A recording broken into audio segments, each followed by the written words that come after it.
Осман дөөлөтүнүн атактуу султаны, пайгамбарыбыздын хадистеринде сүйүнчүлөнгөн султан Фатих Султан Мехмет хан кичинекей кезинде, окуп жүргөн кезинде аябай тентек, аябай шок болчу экен.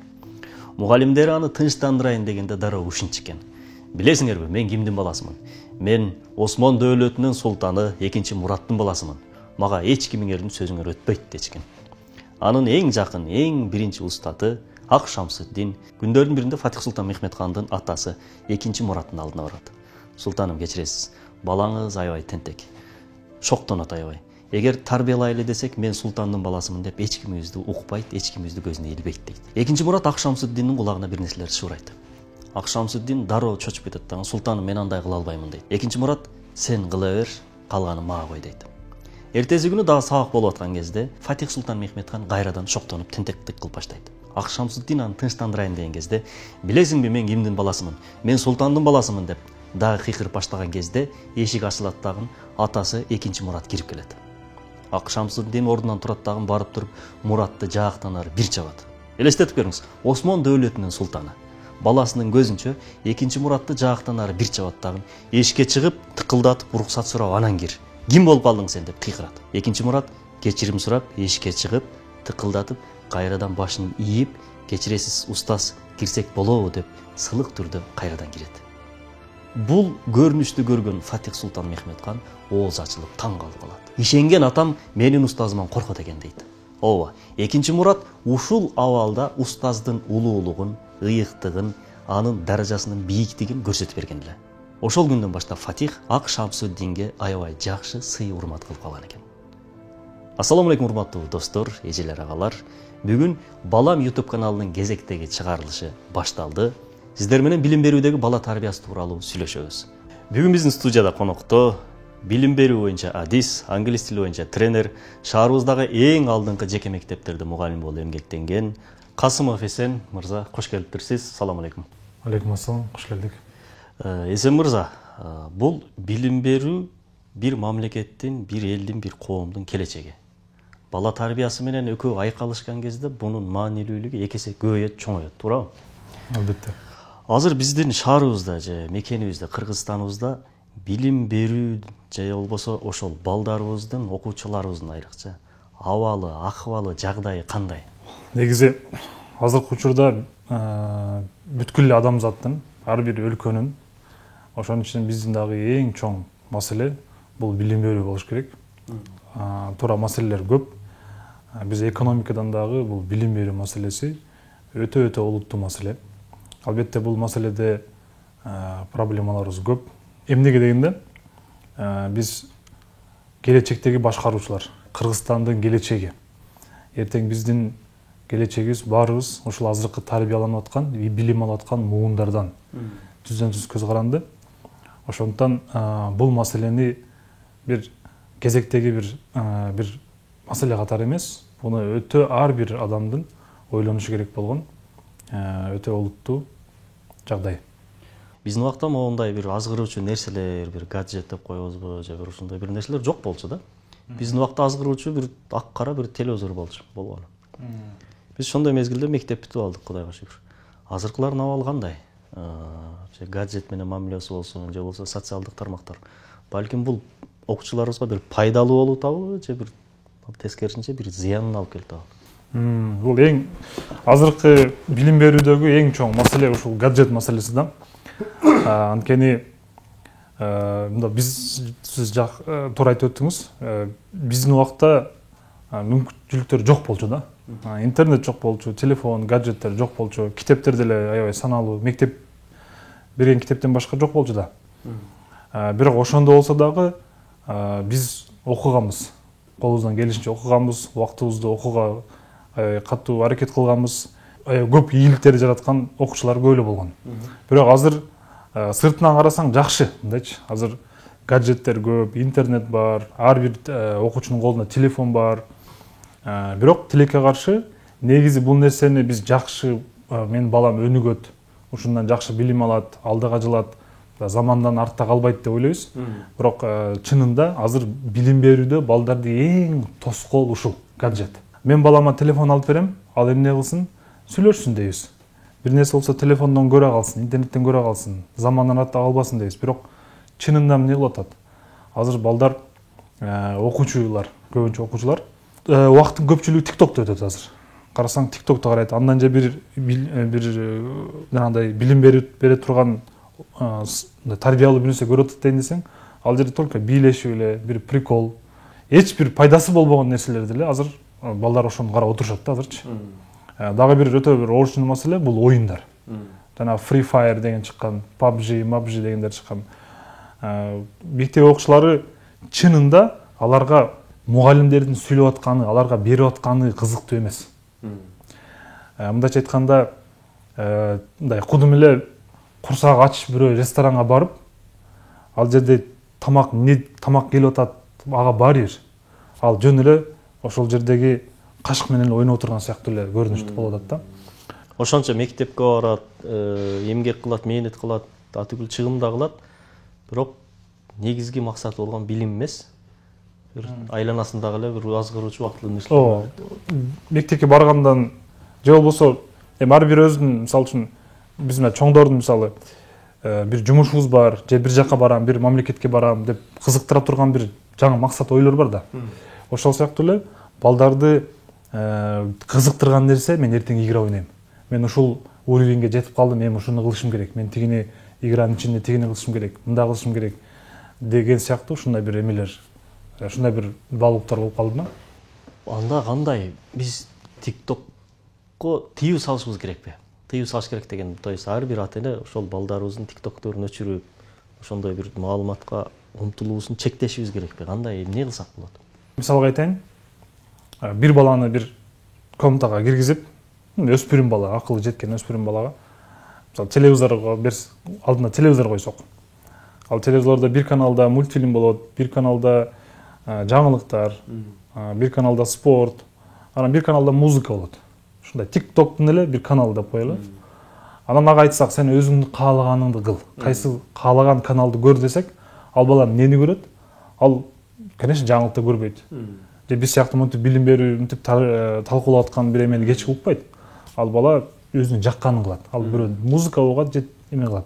Ошол сыяктуу биз дагы бул билим берүү менен, негизи билим берүүдө тарбия менен билим берүү өтө бири-бирине өтө тыгыз байланышкан да. Тарбия болбосо билим берүү дагы аксап калат да. Ошондуктан биринчи кезекте үйдө ата-энелер балдарына өтө катуу контроль болуш керек. Азыр мектеп окуучулары пока өзү мындай чоңоюп, өзүнүн тагдырын өзү тандаган даражага келгенге чейин ата-энесин угат. Кандай болсо дагы. Ошон үчүн ата-энелер тыюу салыш керек азырчы. Тыюу салыш керек. Аны тыйып, мен балам TikTok көрбөй калса артта калып кетет деген эч кандай эме жок. Мен мисал алсам, мен өзүм бул жакта жеке мектепте иштедим, жетим балдар менен иштедик. Ал жерде биз кандай эмени койдук? Биринчи телефон колдонууга тыюу салдык. Телефонду үйүндө жакындар менен сүйлөшөм десе, албетте беребиз. Сөзүңүзгө аралып, ал окуучулардын немелери канчалык? Класстары? Негизи 1-класстан баштап 7-8 класска чейин болчу. Бирок ошол баягы биздеги жанагы переходный возраст деп коет го. Өткөл курак. Өткөл курак. Көбүнчө баягы 5-класстан 4-класстан баштап 7-9га чейин ушул балдарда аябай мындай шок, аябай тентек убакыт болот. Ошондой жанагындай оюндарга кызыккан убакыт. Ошол убакта телефонду биз тыюу салдык телефонго. Мындайча айтканда, азыркы биздеги адаттагы үй бүлөдөгү балдарга караганда алардын аябай чектөө коюп койдук да. Ал телефон колдоно албайт, TikTok көрө албайт, башка кыла албайт. Телевизор деле көрбөйт эндечи. Бирок ошол менен артта калып кетеби дейин деп турсаң, алар өтө бат жетишти. Мисалы, 1 жылдын ичинде уже англисче сүйлөп калган балдар болду да. Айылдан келген, айылдын Кыргызстан ар бурчунан келген, эч нерсени билбей келген, математикадан, башка сабактардан өтө жетишти. Көрсө бул мындай экен да. Көрсө биздеги бул туура эмес ой. Мен баламды чектесем, балам артта калып кетет. Чектегенде эмнени чектеш керек? Зыяндуу нерсени чектеген, ал албетте балага тоскоол, өнүгүүсүнө тоскоол эмес, наоборот аны алдыга түртөт. Ошон үчүн мен каалайт элем, бизде керек болсо мамлекеттик деңгээлде ушул өспүрүм мектеп окуучуларына ушул TikTok маселесин жана ошондой играларды, ошондой зыян берип аткан нерселерди тыюу маселесин сөзсүз караш керек. Ошондо сиздер гаджеттерге тыюу салдыңыздар. Биротоло тыюу салдыңыздарбы же бир белгилүү убакыткабы, бир 7-8ге чейин дегендей?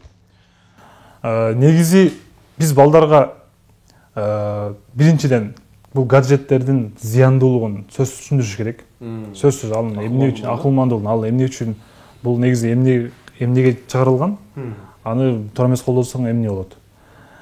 Бул бир.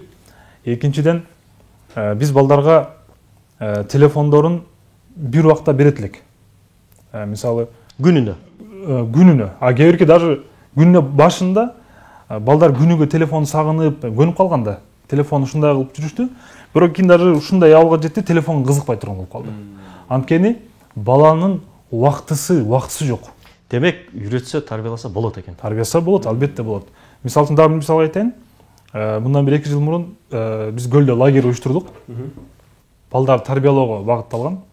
Ушундай бир программа менен балдарды окуттук. Ал жерде биз кандай шарт койдук? Ал жерде негизги темалар бул азыркы гаджеттердин зыяндары, тамеки чегүүнүн зыяндары, азыркы алкоголдун зыяндары. Деги эле ушул кыскасы азыркы зыяндуу нерселердин акылмандыгын жакшы түшүндүрүш, ата эне кийим сыяктуу нерселерди койдук. Ал жерде дагы ушундай.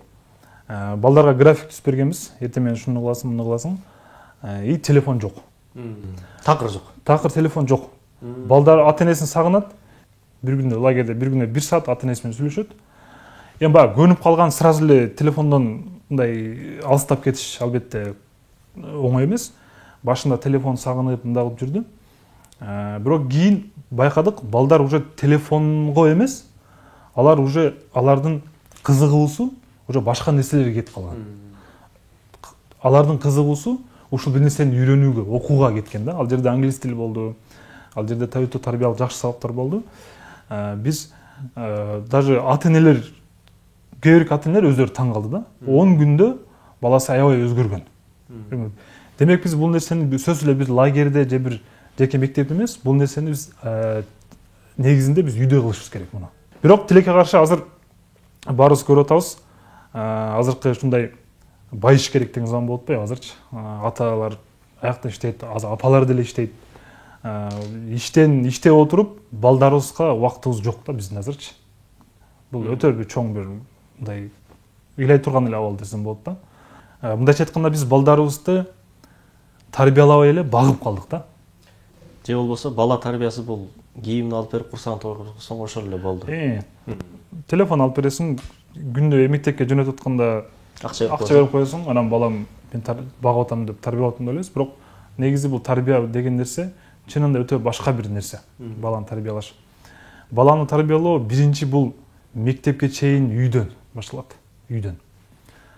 Үйдө атасы дагы, апасы дагы балдарыбызга ушул телефон аркылуу, ушул телефон ушул зыян нерселерди тыйыш үчүн, аларды ушул окууга кызыктырыш үчүн кандай нерсе кылсак болот?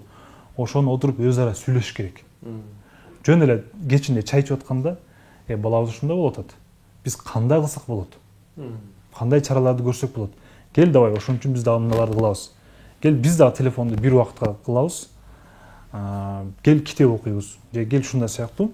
Үйдөгү контролдон башталат да биринчи очередь. Мектепте деле азыр гос мектептерде общий бир ушундай бир программа бар да. 1 жыл түзүлгөн программа.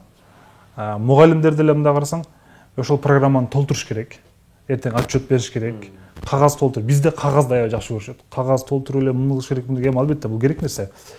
Бирок сырттан караганда мугалимдер балдарга мен сабак өттүм, бул жооп бербеди, 2, 5 деп эле ошол менен эле мындай кетип аткан сыяктуу да. Документ жүзүндө иш аябай жакшы кетип атат. Ошондой сыяктуу да. Реалдуу практикага барсаң абал оор. Бирок мен муну бир далил катары айтып берейин. Балдардын ичинде азыр мындай түшүнүк бар. Мисалы, эркектерди алалы, эркек балдар арасында. Күчтүүрөөк, анча-мынча сөгүнүп сүйлөгөн. Анан бар бирөөнү уруп, кичине бир жерде мурташып келген. Сабак жакшы окубайт. Ошол балдардын арасында бир мындай авторитетке ээ да, мындай авторитети бар. Башка балдар аны сыйлашат. О, дешипчи. Анан окуган, ушундай телефон колдонбогон, аябай жакшы окуган балдарды биз ботаник деп коюшат. Баарыбыз билебиз, ботаник. Анын авторитети жок. Анын мындай айтканда эч ким деле, кыздар деле карабайт, бул ботаник, бул окубайт деп ушундай кылып коюшат да.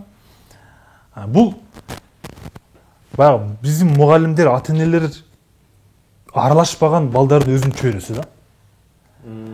Ошол эле учурда кыздардын арасында азыр бир өтө бир мындай коркунучтуу бир тенденция жаралып атат.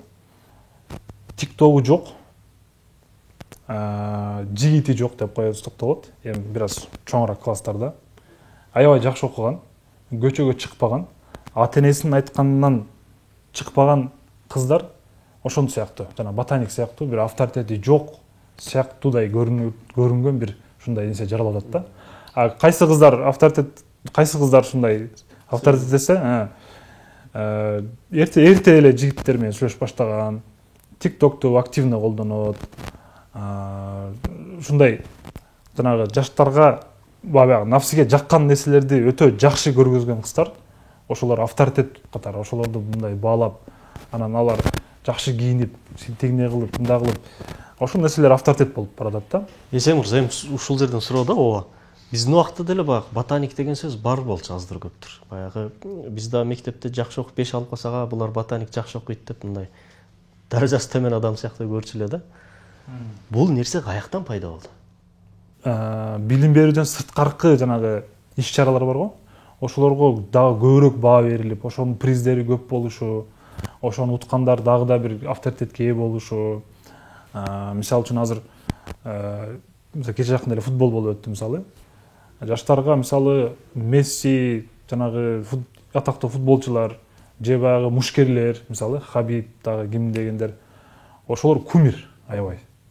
Ал барсаң, чынында карасаң бирөөнү уруп жеңип койду, канча миң акча алат экен, ушундай алат экен. Неге эле дүйнө жүзүндө ошондой билим берүүгө эмес, ошондой жанагы урушка, ушундай нерселер, спортко өтө көп көңүл бургандык да болчу. Жаштардын арасында кандай түшүнүк келип атат? Карасаң, мектептен эле ботаник деген нерсе авторитетке болгон эмес. Анан мисалы үчүн бирөө азыр барып математикадан 1-чи орунду алып келсе, ошончолук жана спорттой приз беришпейт.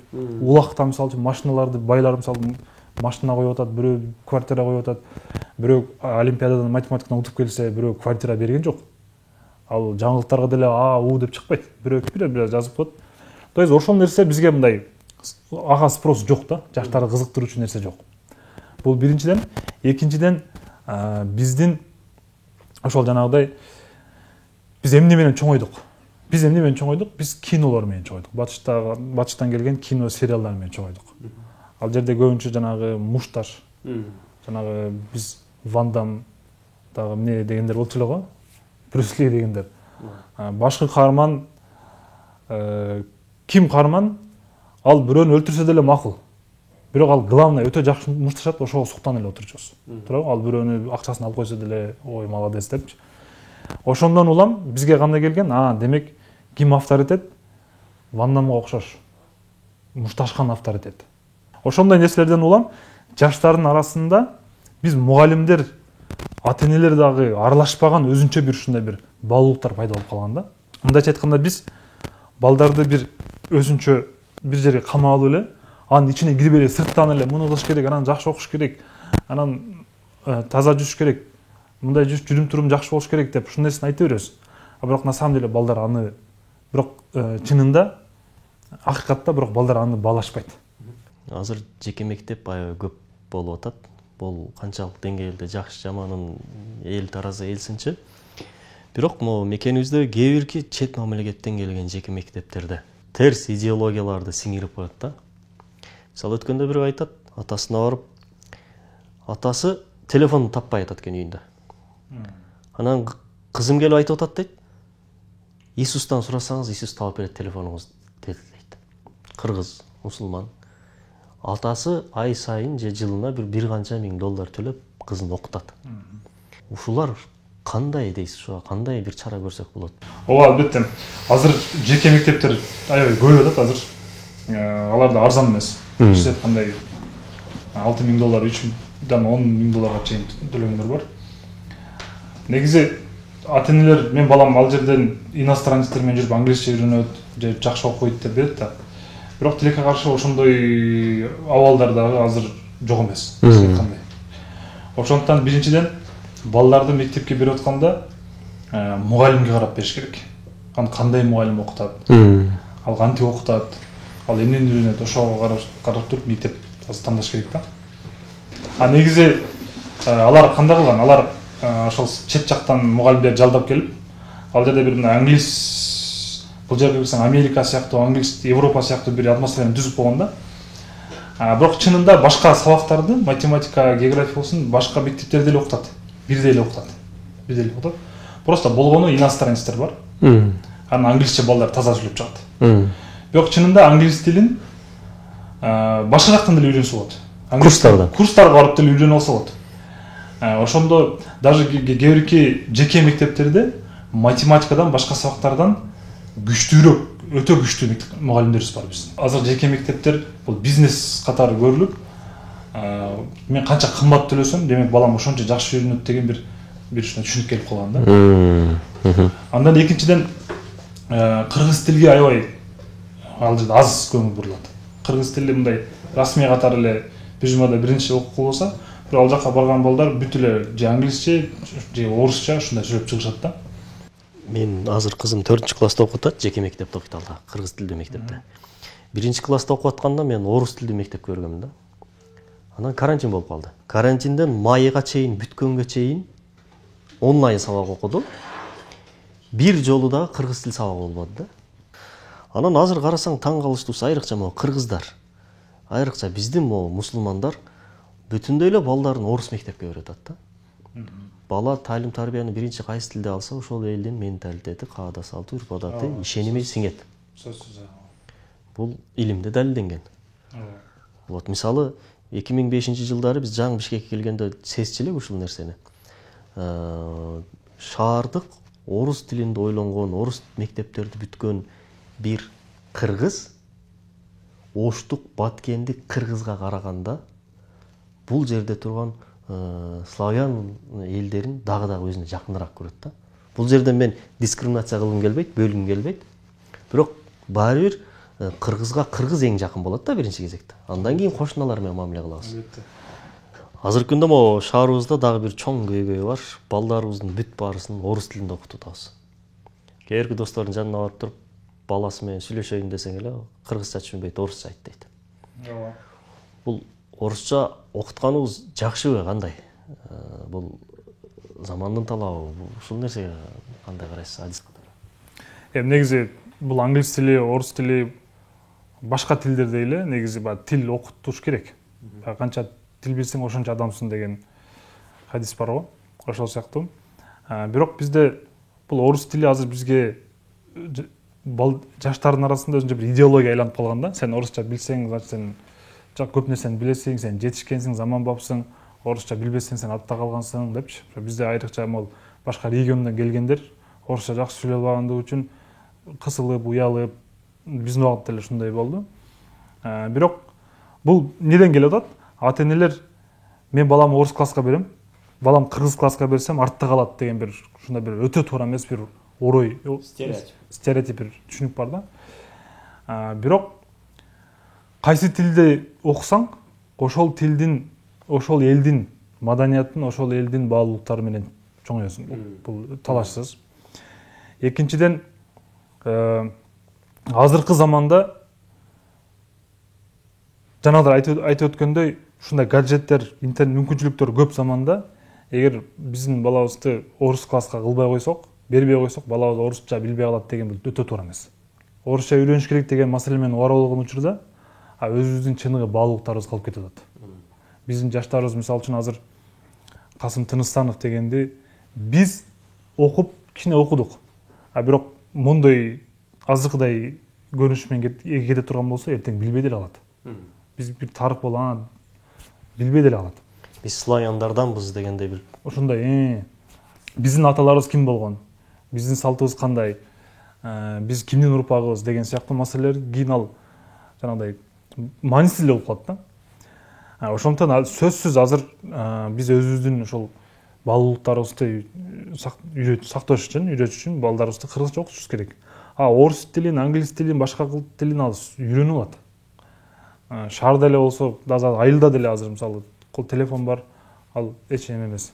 Демек жанагы өйдө да айткандай эле англис тилин окуш үчүн сөзсүз бир канча миң төлөп бир жеке мектепке окушка муктаждык жок. Орус тилин үйрөнүш үчүн дагы бир орус мектепке окуп, славян болуп, орус болуп калышка Албетте муктаж жок. Анан ата-энелерде биз үйдө кыргызча сүйлөшүп атабыз да, итак эле балам үйрөнөт, мектепке барып орусча окусун дейт да. Үйдө сүйлөшүп атабыз деген менен сен ата-энелер үйдө болгону күнүмдүк эле менен сүйлөшөт да. Ал илим бербейт, баласын окутпайт, туурабы? Ансыз деле ата-энелер өздөрү балдардын убактысы жок. Аны алып кел, муну алып кел деп эле сүйлөшөт, башка нан, чай, пиала. Аны менен ал тил калыптанбайт да.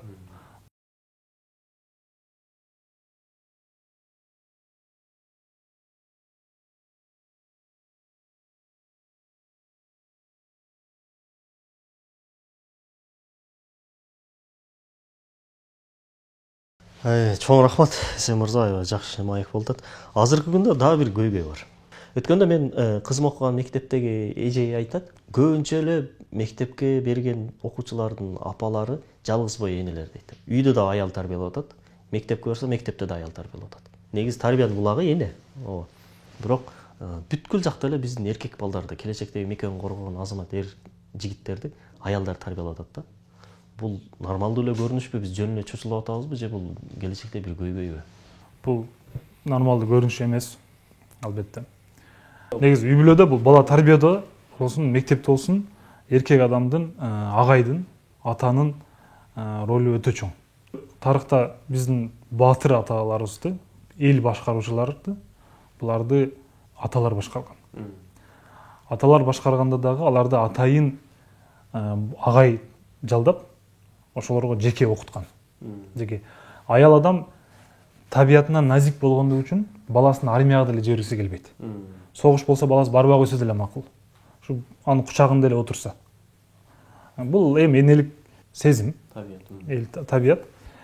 Бирок тилекке каршы азыр ушу биздин эркек балдарыбыз ошол ата тарбиясы жетишпегендиктен только апасынын сүйлөгөнү, апасынын урушканы, апасынын эле только апасы менен болгон үчүн азыр бизде могул эркектик деген сыпат биздин эркектерибизде, балдарыбызда ошол азайып бараткандай да азырчы.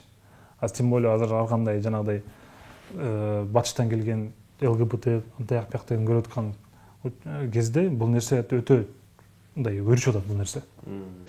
Мынау көйгөйлөр белгилүү болду. Эми ушул көйгөйдү чечиш үчүн не кылсак болот? Бул өтө чоң көйгөй маселе. Азыр биз эркектерди мугалим болууга көбүрөөк кызыктырышыбыз керек да, ошондуктанчы. Өлкөбүздө көбөйүп калды азыр, медреселер бар. Ал жерде бүт эркек мугалимдер.